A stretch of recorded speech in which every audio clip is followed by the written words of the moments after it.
sida aan la socono madaxweynaha Jubbaland Axmed Madoobe waxa uu dhawaan booqday Abdirahman Muuse oo loo yaqaan qalbi dhagax oo ka mid ahaa saraakiisha ururka ONLF kuna xiran dalka Itoobiya. Arrintani waxay dood badan ka dhalisay baraha bulshada Soomaalidu ku wada xiriirto iyadoo dadka qaar ay sheegayaan in qalbi dhagax aanu maxbuusba u muuqan.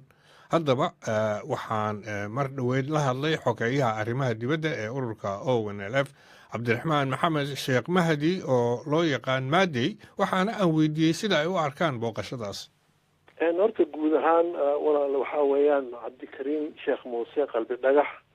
waa nin maxbuus oo dawladda Itoobiya u xiran oo ku xiran maximum security-ga dawladda Itoobiya ee dadka siyaasiyiinta ay geeyaan oo sabab ku yaala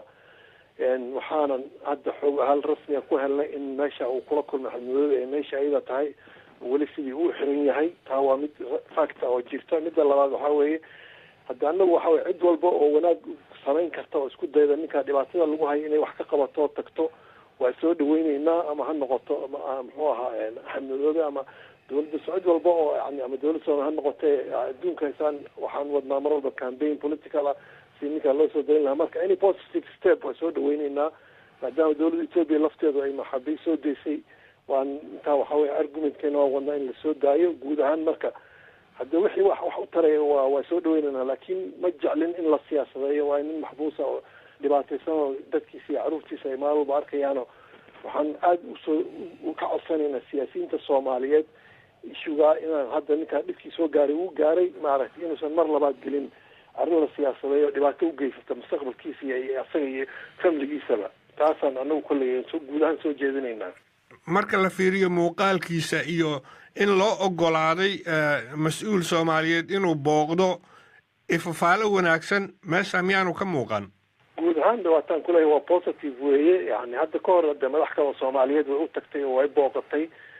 guud ahaan hadda uuna caafimaad qaba laakiin de ninku mar hadduu maxbuus yahay oo xorriyadiisa uusan haysan mar walba waa nin dhiban oo ciilan weeye asaga iyo ehelkiisaba way ciilan yihiin guud ahaanna waxaan rajaynaynaa ishugan maaragtay inuu ilaahay u fududeeyo maadaama isbedel Itoobiyana ka jiro oo la soo daayo marka cid walba oo gacan ka geysan karta inay ninkaa wax u qabato waan soo dhaweynaynaa oo mas-uul Soomaaliyeed Axmed Madoobe hadduu wax ka qabanayana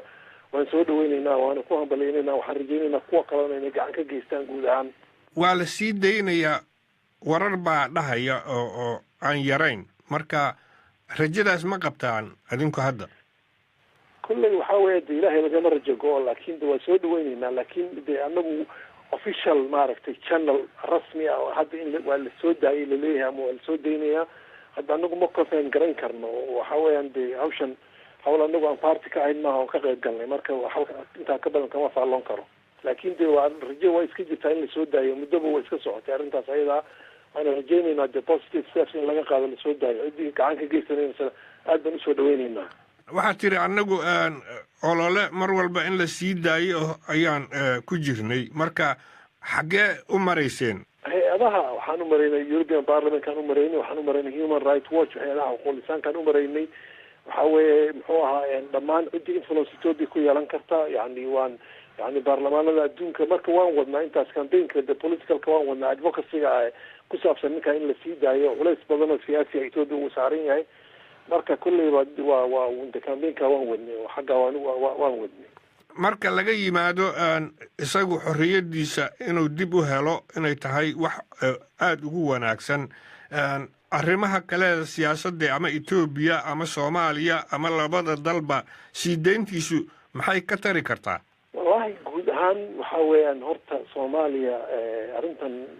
yani shacabka Soomaaliyeed way gelgishay aad bay uga xanuunsadeen